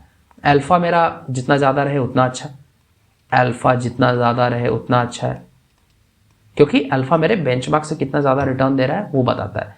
दूसरा बीटा 1 के आसपास रहे, बहुत ज़्यादा नहीं रहे, क्योंकि वोलेटाइल इतना होगा तो देख के हार्ट अटैक आ जाएगा कि ऊपर नीचे ज़्यादा नहीं होना चाहिए। शार्पी जो है एनीवेयर नियर 2 रहे, 2 के आसपास रहे तो बहुत अच्छी बात है। सॉर्टिनो जो है 2 से ज़्यादा रहे तो हम मानेंगे कि फंड बहुत अच्छा है। अल्फ़ा जितना ज़्यादा चलेगा, बीटा 1 के आसपास, शार्पी 2 से कम और सॉर्टिनो 2 से ज़्यादा। बस इतनी चीज़ों का आपको ध्यान रखना है, आपका रिस्क एनालिसिस हो जाएगा। ऐसा नहीं है कि अल्फ़ा 2% अल्फ़ा में इन्वेस्ट कर दो। 2% अल्फ़ा मतलब बेंचमार्क से बस 2% ही ऊपर दिया है, तो 2% इज़ नथिंग नो। 2% से ऊपर दिया है तो आप इतना रिस्क लेके म्यूचुअल फंड में क्यों इन्वेस्ट करोगे, डायरेक्ट बेंचमार्क में कर दोगे। इसीलिए अल्फ़ा ज़्यादा रहना चाहिए, बीटा 1 के आसपास रहना चाहिए और सॉर्टिनो 2 से ज़्यादा रहना चाहिए। अब चेक करते हैं कि हमारे मोतीलाल का कितना है, मोतीलाल जी का कितना है ये सब रेशियो। Let's check it. तो है यार, ग्रो के हम लोग वेबसाइट पे हैं और हम यहाँ स्क्रॉल डाउन करेंगे तो यहाँ हम देख सकते हैं कि यहाँ अल्फ़ा, बीटा, शार्पी और सॉर्टिनो है। तो अल्फ़ा हमारा 12.96 है, इसका मतलब बेंचमार्क से ये 13% लगभग ज़्यादा परफॉर्म किया है, तो this is a good sign. Beta हमारा 0.84 है, जो कि हमने अभी बात की कि 1 के आसपास रहना चाहिए। 1 से कम मतलब वॉलेटाइल कम है मार्केट से, तो बीटा 0.84 है, बहुत अच्छा है। शार्पी जो है 2 से कम रहना चाहिए। 2 से अगर ज़्यादा रहा, 3 वैसे 2 और 3 के बीच में भी रहेगा तो चलेगा, बट शार्पी इज़ लाइक कि आपके रिटर्न लाने के लिए कितना रिस्क लिया जा रहा है, तो वो 2 के नीचे रहे तो बहुत अच्छा है, तो 2 के नीचे है। सॉर्टिनो हमारा 2 से ज़्यादा रहना चाहिए, यहाँ 3.25 है, तो ये बहुत अच्छा साइन है, लगभग 1.5 गुना से भी ज़्यादा है हमारा सॉर्टिनो, तो Sortino is very good here. Sortino हमारा 2 से ज़्यादा कुछ भी चलेगा। So this is your risk matrix. ये हमने रिस्क एनालिसिस किया है कि मेरा पैसा नीचे कितना जा सकता है इन सब फैक्टर्स की वजह से। अल्फा हमें बता रहा है कि बेंचमार्क से कितना ज़्यादा है, बीटा, शार्पी और सॉर्टिनो ये मेरा रिस्क एनालाइज कर रहा है, और ये बहुत अच्छी बात है कि ये तीनों जो है मेरे रेंज में है, मेरे दायरे में है। तो लेट्स मूव फॉरवर्ड। अब बात करते हैं एक और क्वांटिटेटिव एनालिसिस टर्म की, जिसका नाम है expense ratio. So let's talk about that, expense ratio. तो एक्सपेंस रेशियो के बारे में बात करते हैं। एक्सपेंस रेशियो होता क्या है? तो एक्सपेंस रेशियो वो फी है, वो चार्ज है जो कि एसेट मैनेजमेंट कंपनी हमसे लेती है, यानी कि अपने क्लाइंट से लेती है, क्लाइंट से लेती है, और ये इसको खर्च करती है फंड मैनेजर्स को सैलरी देने में, या फिर अपना जो सिस्टम होता है उसका सिस्टम रन करने में इस पैसे को लेके, क्योंकि फ्री में काम क्यों करेगी, ये चैरिटी तो है नहीं। तो ये एक्सपेंस रेशियो बेसिकली एक चार्ज है जो एसेट मैनेजमेंट कंपनी इन्वेस्टर्स से लेती है, वो एज अ वो टोकन, जो कि वो उसका चार्ज है, एसेट मैनेजमेंट कंपनी का चार्ज है ये एक्सपेंस रेशियो। तो अब बात करते हैं एक्सपेंस रेशियो दिखती कैसी है। तो एक्सपेंस रेशियो फ्रैक्शन में उतना ज़्यादा नहीं दिखता है, इट विल बी लाइक 0.5%। तो आप देखेंगे इसको, आपको लगेगा कि इतना ज़्यादा तो नहीं है, और ये एक्चुअली उतना ज़्यादा है भी नहीं। If you talking about just numbers, मान लेते हैं कि आपका 100 रुपये का आपका इन्वेस्टमेंट है, तो हर साल ये आपसे 0.5 रुपये लेगी, 0.5 रुपये हर साल लेगी। तो ये इतना ज़्यादा तो नहीं लगता है, 50 पैसे हर साल लेगी, बट ये 100 रुपये पे है। मान लीजिए आपका इन्वेस्टमेंट ग्रो होकर 200 हो गया, तो अगले साल से ये 1 रुपये लेने लगेगी। तो एक्सपेंस रेशियो जितना कम रहे, एक्सपेंस रेशियो जितना कम रहे हमारे लिए उतना अच्छा है, हमारे रिटर्न्स उतने ज़्यादा हमें मिलेंगे और कंपनी ज़्यादा रखेगी। तो हमें क्या दिमाग में रखना है, हमें दिमाग में ये लेके चलना है कि expense ratio should be as low as possible. तो हमें जितना कम मिल पाए हमारे लिए उतना अच्छा है, क्योंकि हम अभी देख रहे हैं कि 0.5% इतना ज़्यादा नहीं है, बट इमेजिन कि 20 साल के बाद, 20 ईयर्स के बाद आपका इन्वेस्टमेंट 2 करोड़ का हो जाए। अगर आपका इन्वेस्टमेंट 2 करोड़ का हो जाएगा तो 0.5% यानी कि 1 लाख रुपए साल में आपसे ये AMC 1 लाख रुपए आपके रिटर्न्स का ले रही है, which is a lot actually. 1 lakh रुपए बहुत होते हैं, और आपका रिटर्न्स ग्रो करेगा इतना अगर आप रेगुलर इन्वेस्ट करोगे। तो आपको ध्यान रखना है कि एक्सपेंस रेशियो कम रहे। मैंने अभी एक फंड का देखा है, उसका 1.5% है, यानी कि 2 करोड़ का 1.5% यानी 3 लाख रुपए साल में बस आपका AMC ले रही है। तो जितना कम रहे उतना अच्छा है। अब हम लोग देखते हैं कि एक्सपेंस रेशियो कंपनी AMC जो है लेती कैसे है। तो AMC expense ratio daily basis पे लेती है, ऑन डेली बेसिस। अब डेली बेसिस पे कैसे लेती है, तो आप बस कुछ नहीं करना है, आपको उसका एक्सपेंस रेशियो 365 से डिवाइड कर देना है। इमेजिन कि एक्सपेंस रेशियो 0.5 है, तो उसको मैं डिवाइड कर दूंगा 365 से। ये जितना भी होगा, ये 0.000 कुछ 1 ऐसा कुछ होगा, तो ऐसा कुछ होगा ये, तो 365 से डिवाइड करने के बाद ऐसा कुछ ही बनेगा। तो इतना पैसा ना, इतना % पैसा मेरे फंड से डेली बेसिस पे जाता है। डेली बेसिस पे इतना पैसा मेरा डिडक्ट होता है, इतना % मेरे पूरा फंड का। अगर यही मेरा 20 करोड़ रहता तो मुझे नोटिस होता ये पैसा कि रोज़ मेरा 20,000 कहाँ जा रहा है, या फिर रोज़ मेरा 3,000 कहाँ जा रहा है। बट ये बस 200 है या बस 5,000 है, तो मुझे नोटिस नहीं हो रहा है कि इतना छोटा फ्रैक्शन कहाँ जा रहा है। बट हर साल 5,000 का, हर साल 5,000 का कितना 25 रुपये होगा, 0.5%। तो इतने रुपए जो हैं मेरे हर साल जा रहे हैं। तो expense ratio should be as low as possible. तो ये रहा हमारा quantitative analysis. Let's move on to the next topic. The next analysis we have is comparative analysis. In comparative analysis, we just compare the stock, the funds.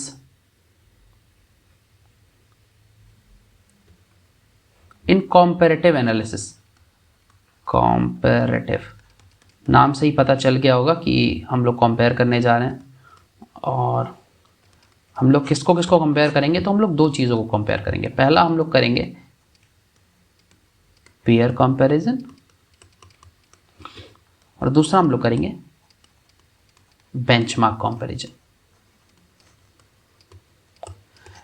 Peer comparison, peer का मतलब आप सभी को पता है। पीयर कंपैरिजन करेंगे, मान लीजिए मेरा मोतीलाल ओसवाल अगर है मेरा मिड कैप फंड है, तो हम बाकी सारे इसके पीयर्स यानी कि HDFC मिड कैप फंड, फिर से एक्सिस मिड कैप फंड, ये सब हम लोग सबका कंपेयर करेंगे कि मोतीलाल ओसवाल एक्चुअली अपने पीयर से अच्छा परफॉर्म किया है कि नहीं किया है। इफ़ अगर किया है यानी कि मोतीलाल ओसवाल अच्छा फंड है, we can go with it. अच्छा परफॉर्म मतलब 3 साल में परफॉर्म, 3 ईयर्स, 5 ईयर्स, 10 ईयर्स, ये सब देखेंगे कि 5 साल में अच्छा परफॉर्म किया है। ऐसा तो नहीं है कि बस 1 साल अच्छा परफॉर्म किया है और पिछले 5 साल में ये बेकार कर रहा हो, एकदम ख़राब कर रहा हो, कि बस अभी रिसेंट कर दिया है तो हम इसमें इन्वेस्ट कर दें, पता चले कि ट्रैक रिकॉर्ड ही अच्छा नहीं है इसका। तो हम पूरा हर कुछ देखेंगे। बेंचमार्क में हम लोग, पहला वाला नाम मैटर नहीं करता है, दिस डजंट मैटर। मैटर क्या करता है, ये मिड कैप। तो मिड कैप मैटर करता है, तो हम लोग मिड कैप का बेंचमार्क देखेंगे। मिड कैप का एक बेंचमार्क जो है सेबी सेट करती है कि सेबी का एक खुद का सेबी मिड कैप 100 है, मिड कैप 100 ये शायद, हाँ मिड कैप 100 है, कि मिड कैप 100 ने कैसा परफॉर्म किया। मिड कैप 100 मतलब मिड कैप के 100 स्टॉक्स जो सेबी ने डिसाइड किए हैं उसने कैसा परफॉर्म किया है। सेबी ने किया है, किसी और ने किया है मुझे ये नहीं पता, बट हाँ शायद सेबी नहीं किया, उसने कैसा परफॉर्म किया, उसका एवरेज कितना है। अगर ये मेरे स्टॉक से कम है, यानी कि मेरे स्टॉक से कम है, मतलब मेरे स्टॉक कह रहा हूँ, अगर मेरे मोतीलाल ओसवाल मिड कैप से अगर ये कम है बेंचमार्क, यानी कि मेरा मोतीलाल ओसवाल अच्छा है। अब हम बात कर चुके हैं इससे कि बेंचमार्क से जितना ज़्यादा मेरा रिटर्न होगा उसको हम लोग कहेंगे अल्फा, उसको हम लोग कहेंगे अल्फा। तो अल्फा हमेशा ज़्यादा होना चाहिए, अल्फा शुडंट बी नेगेटिव नहीं होना चाहिए अल्फा। अगर नेगेटिव होगा अल्फा, इसका मतलब मेरा फंड जो है वो तो बेंचमार्क को भी क्रॉस नहीं कर पाया, यानी कि वो फंड इतना अच्छा फंड नहीं है। तो हम लोग दो कंपैरिजन करेंगे, पीयर कंपैरिजन, कि हम लोग बाकी एसेट मैनेजमेंट कंपनीज के मिड कैप्स को देखेंगे, लार्ज कैप को देखेंगे, किसी भी पीयर को कर सकते हैं। अगर मैं लार्ज कैप का कंपेयर कर रहा हूँ तो मैं लार्ज कैप के पीयर्स को देखूंगा। उसके बाद हम बेंचमार्क टेस्टिंग करेंगे, बेंचमार्क कंपैरिजन। तो सब कुछ ये सब हो जाएगी आपके grow.in पे, grow.in, इस पे आपका सारा ये सब कुछ आपको मिल जाएगा वहीं पे। तो लेट्स गो। तो हम लोग आ गए हैं ग्रो के वेबसाइट पे और ये देखिए पीयर कंपैरिजन, यहाँ पे पीयर कंपैरिजन है। यहाँ पे मोतीलाल ओसवाल यहाँ पे बैठा है 5 स्टार रेटिंग के साथ। रेटिंग ये चेंज होती रहती है, you shouldn't pay attention to this. तो एक साल में 56% है, जो कि हाईएस्ट है अपने पूरे इसमें। 3 साल में भी हाईएस्ट है, किसी ने नहीं बीट किया है। Fund size, actually fund size क्या होता है, फंड साइज मैंने नहीं बताया। फंड साइज होता है कि ये फंड में कितना पैसा है टोटल।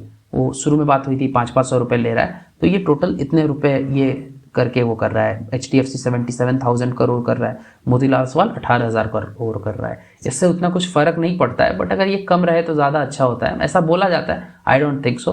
तो ये 18,000 करोड़ मैनेज कर रही है, तो 3 साल में भी अपने पीयर से बहुत अच्छी है, 1 साल में भी अपने पीयर से बहुत अच्छी है। यानी कि Motilal mid cap fund actually अच्छा है, इसमें मैं इन्वेस्ट कर सकता हूँ। और अल्फा हम यहाँ देख ही लिए थे, अल्फा हमारा कितना है, अल्फा हमारा 13% ज़्यादा है, यानी कि अपने बेंचमार्क से भी 13% ज़्यादा ये परफॉर्म कर रहा है। तो हमने दोनों चीज़ चेक कर लिया, हमने पीयर कंपैरिजन भी कर लिया। पीयर कंपैरिजन हमने कर लिया कि अपने पीयर्स में सबसे अच्छा रिटर्न दे रहा है यहाँ पे, और हमने अल्फा भी देख लिया कि बेंचमार्क से भी अच्छा रिटर्न दे रहा है। यानी कि कॉम्पैरेटिव एनालिसिस में Motilal Oswal mid cap fund जो है ऊपर है और हम लोग इसको खरीद सकते हैं एक्चुअली। तो let's talk about the next thing, next topic. The next topic we have, and this is also a number game. So the topic is called exit loads. ये टॉपिक है, ये एक टर्म है एग्जिट लोड। इसका क्या मतलब है? तो बेसिकली हर एसेट मैनेजमेंट कंपनी आपसे जब पैसा लेती है तो आप उसको पैसा देंगे, फिर आप पैसा मांगेंगे। तो आप जब पैसा मांगते हैं तो एसेट मैनेजमेंट कंपनी पैसा कहाँ से देती है? अपने जेब से तो देती नहीं है, ये एक्चुअली उसको बेचती है, सेल करती है अपने म्यूचुअल फंड को। आपने जितना पैसा, मान लीजिए आपने 5,000 मांगा है, तो ये सेल करेगी, फिर आपको लौटाएगी ये पैसा, वो 5,000।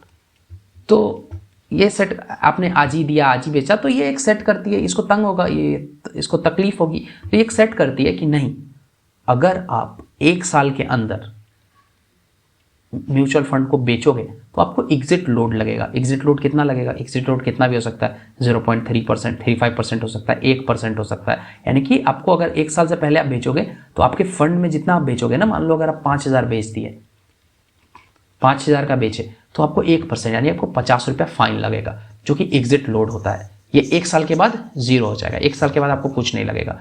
बट अगर आप 1 साल तक बेचोगे तो आपको ये 50 रुपया फाइन लगेगा। तो एग्जिट लोड कहाँ से चेक करते हैं? Let's see exit load. So हम वापस ग्रो के वेबसाइट पे आ गए हैं और ये Motilal Oswal mid cap fund ही है। यहाँ देखें आप exit load. Exit load is 1% if redeemed within 1 year. तो अगर हम 1 साल से पहले अगर इसमें से पैसा निकालेंगे इस फंड से, तो मुझे 1% का जुर्माना देना पड़ेगा, जो कि उसको तकलीफ हो रही है बार बार मेरे खरीदने बेचने से, तो वो अपना एग्जिट लोड ले रहा है बस 1 साल तक। 1 साल के बाद मेरा पैसे पे 0 एग्जिट लोड लगेगा, मैं जब चाहे उसको बेच के निकाल सकता हूँ, कोई दिक्कत नहीं है।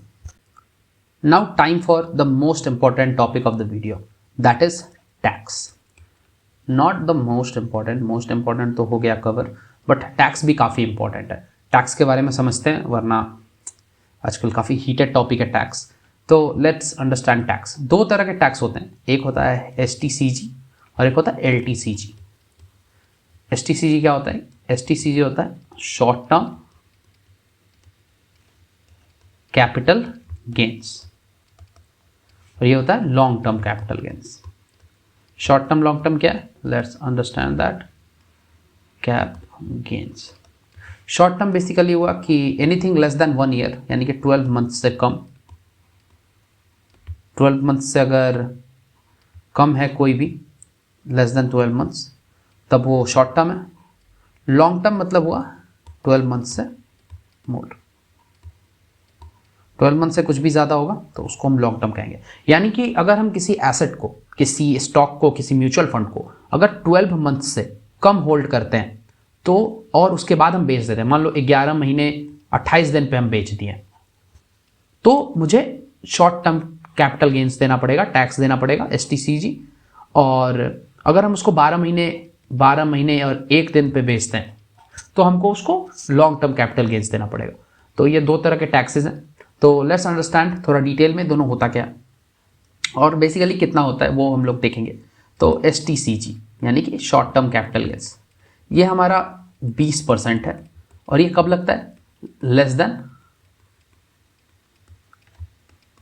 12 months. LTCG long term capital gains, ये हमारा है 12.5%। ये कब लगता है? जब मोर देन 12 मंथ्स हो। और ये आपको तब लगेगा, ये बहुत इंपॉर्टेंट बात है, ये आपको तब लगेगा जब आप किसी टैक्स स्लैब में आते हैं। अगर आप टैक्स स्लैब में नहीं आते हैं तो आपको 0 टैक्स लगेगा।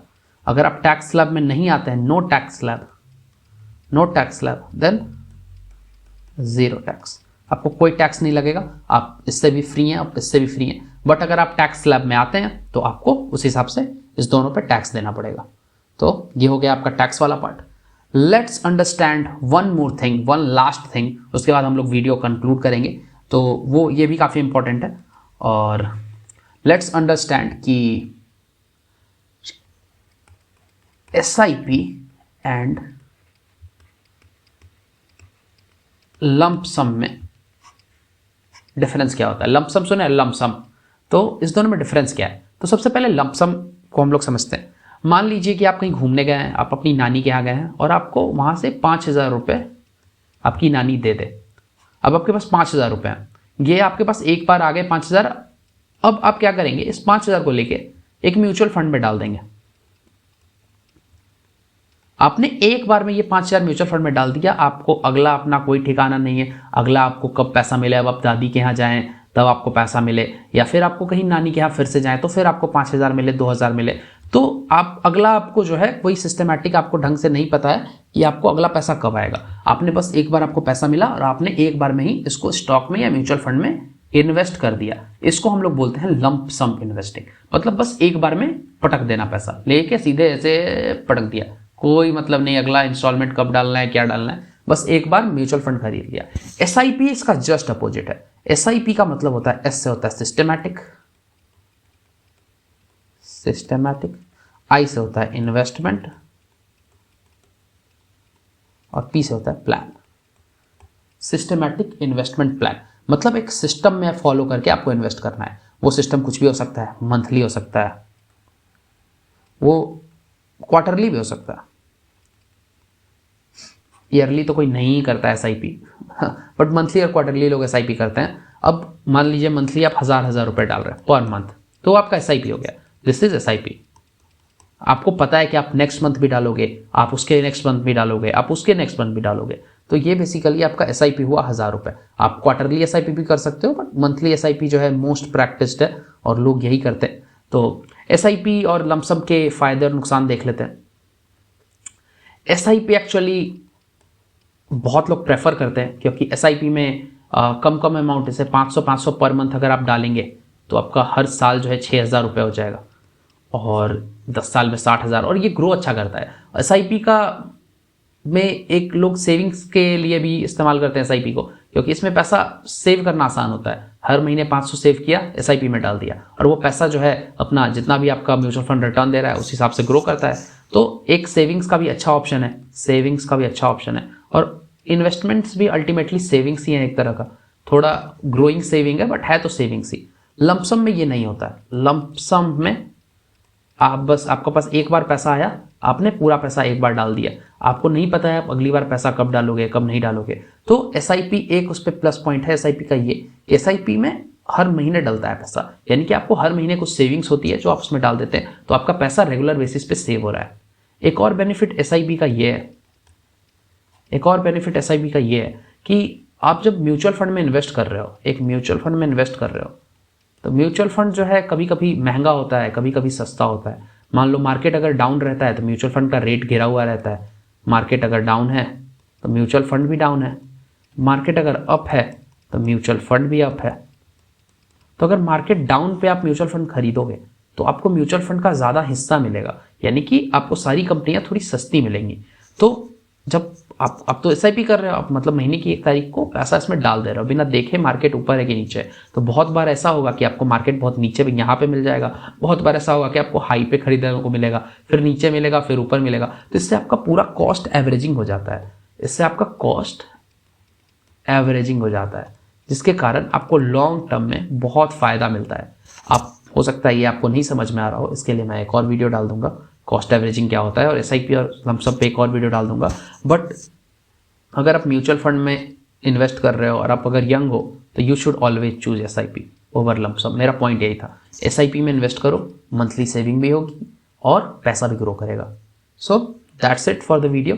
अब कंक्लूजन देखते हैं कि पूरा वीडियो में हुआ क्या है शुरू से लेकर अंत तक। Let's go.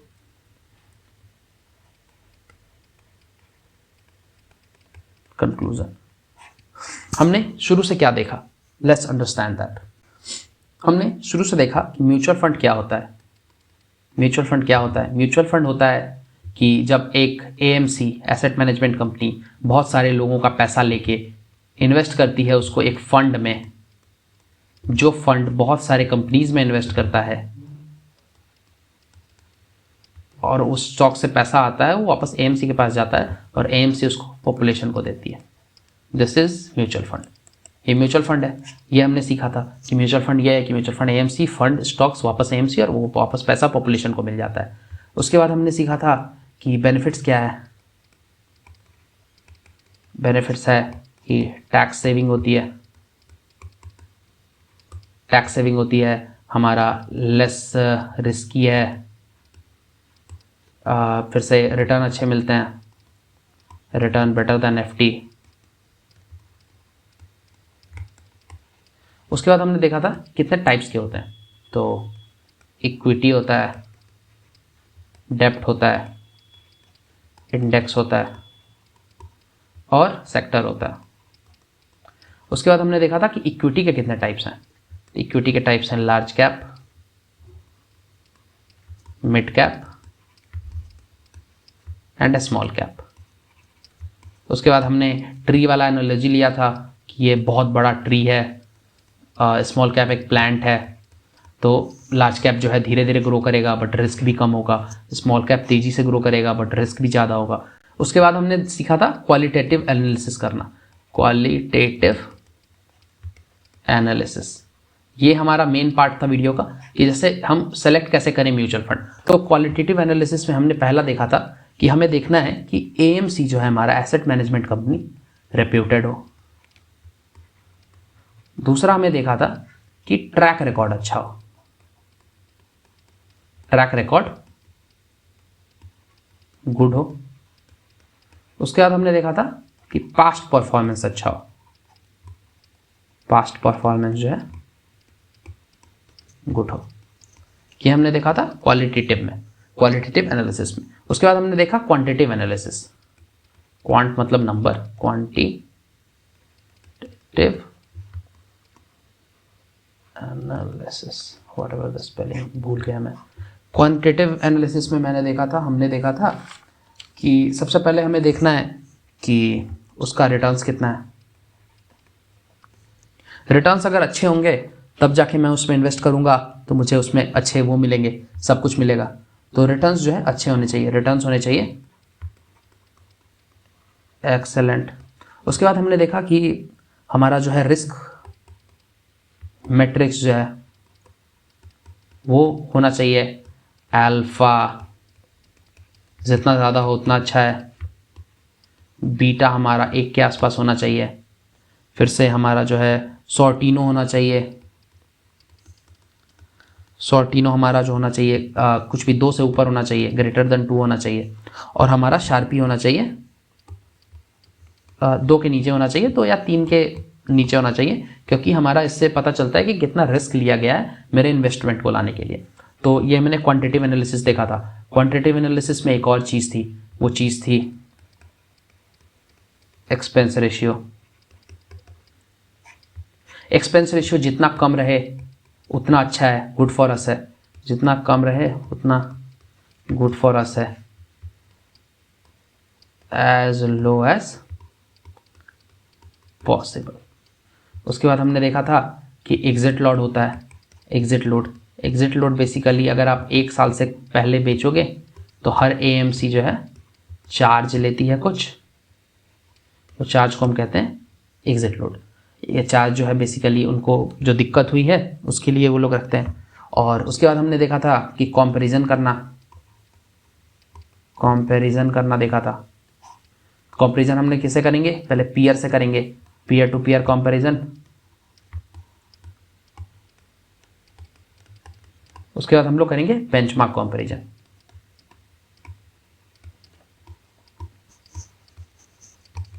बस इतना चीज करेंगे। और फिर भी अगर जो उसके बाद जो बेस्ट सामने निकल के आएगा म्यूचुअल फंड, उसको हम लोग सेलेक्ट कर लेंगे, उसमें हम लोग इन्वेस्ट कर देंगे। That's it, that's the whole video. पूरा म्यूचुअल फंड का हमने कवर कर लिया, पूरा म्यूचुअल फंड। अब you can research on this mutual fund, और whatever video you want just tell me, I will drop it।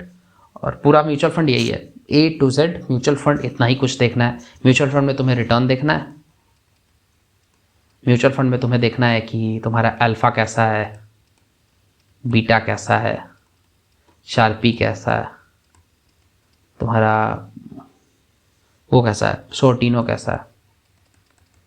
उसके बाद तुम्हें पीयर टू पीयर कंपैरिजन देखना है कि अपने पीयर से वो अच्छा कर रहा है कि नहीं, बेंचमार्क से अच्छा कर रहा है कि नहीं। तुम्हें ये देख, एक ही सेक्टर में इन्वेस्टमेंट तो नहीं है, सेक्टोरल तो नहीं है वो, तो बस यही सब चेक करना है और you will find a good mutual fund. So that's it for the video, bye. I will upload a next video the next week, जिसका नाम रहेगा ऑल अबाउट स्टॉक मार्केट। तो जिनके पास पैसे ज़्यादा हैं और वो डायरेक्ट स्टॉक मार्केट में इन्वेस्ट करना चाहते हैं, तो wait for next week, all about stock market is dropping. Okay, thank you for watching. Thank you for watching. Shubham signing off, bye, good night.